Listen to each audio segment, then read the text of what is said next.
Hello friends, आपने आगे की वीडियो में अंगरखा स्टाइल टॉप का स्केच देखा जो मैंने बनाया था कि हमारे पास जो पुरानी ड्रेस है वो पुरानी ड्रेस में हमें अंगरखा स्टाइल टॉप कैसे बनाना है। तो वो हमारा एक स्टेप कंप्लीट हो गया। अब हम दूसरे स्टेप पे आते हैं।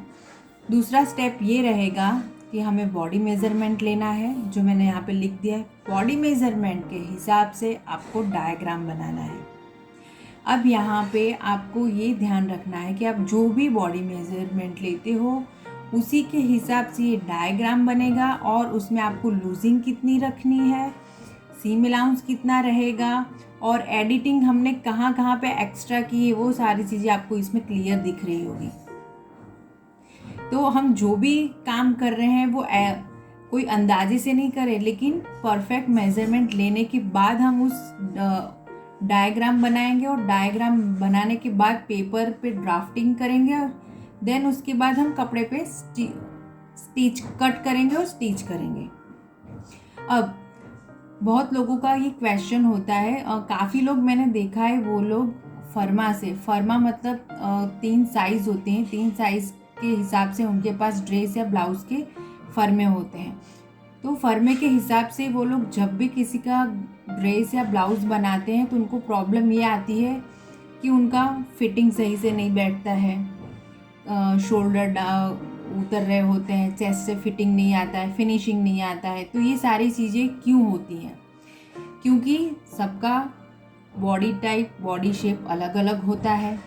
तो आपके पास जो भी फर्मा है वो ज़रूरी नहीं है सबको फिट बैठे, किसी किसी को बैठ जाता है, लेकिन ज़्यादातर इस मेथड से आप जो काम करते हो उसमें आप कंफ्यूज ही रहते हो और आप कॉन्फिडेंटली किसी का काम नहीं कर पाते हो।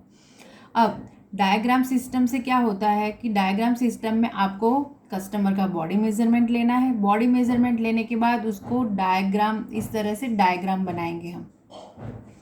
डायग्राम में चेस्ट, वेस्ट, सीट, शोल्डर सब लाइनें क्लियर होंगी और पूरा बॉडी शेप उसमें बनेगा। आर्म होल का शेप कैसे आएगा, तो इसकी आपकी अच्छे से प्रैक्टिस हो जाएगी, ताकि आप ये जो शेप है आपको किसी फर्म पे डिपेंड ना रहना पड़े, आप ये खुद से कर सकते हो।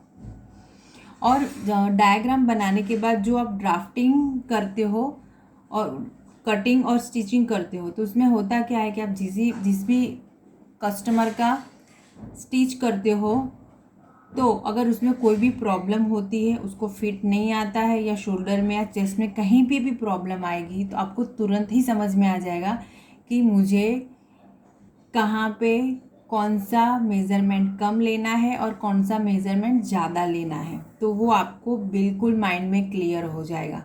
ये चीज़ फर्मा सिस्टम से बिल्कुल नहीं होती है। उसमें अगर गलती भी होती है तो समझ में ही नहीं आता है कि आखिर मेरी गलती हो कहाँ रही है। तो फ्रेंड्स, अगर आप सिलाई सीख रहे हो तो आप डायग्राम मेथड से ही सिलाई सीखिए, क्योंकि ये ऐसी मेथड है कि आप इसमें खुद से मेज़रमेंट ले रहे हो, तो ये आपकी खुद की मेथड हुई। तो जब आप खुद से ये चीज़ करते हो तो गलती होती है तो वो भी आपको तुरंत समझ में आ जाती है। तो आई होप आप लोगों को कुछ क्वेश्चन जो ड्राफ्टिंग और कटिंग को लेके हो रहे होंगे वो क्लियर हुए होंगे।